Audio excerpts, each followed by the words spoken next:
नमस्कार दोस्तों, हाल चाल भोजपुरी में स्वागत है। दोस्तों आज हम बात करने वाले हैं खेसारी लाल यादव का एक और गाना आ रहा है। जी हाँ, बोलबम गाना आ रहा है। गाने का बोल है कीनम स्कूटी गौरा। जी हाँ, कीनम स्कूटी गौरा, जिसे लिखे हैं यादव राज जी और लॉर्ड जी का म्यूजिक है, जो कि काफ़ी ज़बरदस्त गाना होने वाला है। और खेसारी लाल यादव और खुशबू तिवारी केटी ने इस गाने को गाए हैं। और इसका रिलीज डेट का बात करें तो रिलीज डेट इसका मतलब कल 22 जुलाई को इसे रिलीज किया जाएगा। हम भोजपुरी पर, जहाँ हम भोजपुरी से रिलीज किया जाएगा।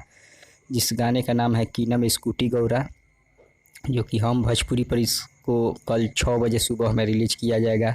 तब तक तैयार रहिए रिकॉर्ड बनाने के लिए। खेसारी लाल जी का यह ज़बरदस्त गाना आ रहा है, कीनम स्कूटी गौरा। खेसारी लाल यादव और खुशबू तिवारी केटी इस गाने, और यादव राज और लॉर्ड जी का म्यूजिक है, जो कि काफ़ी ज़बरदस्त ये जोड़ी ट्रेंडिंग में आती है। खेसारी लाल और यादव राज और खुशबू तिवारी की जोड़ी काफ़ी ज़बरदस्त ट्रेंड करता है।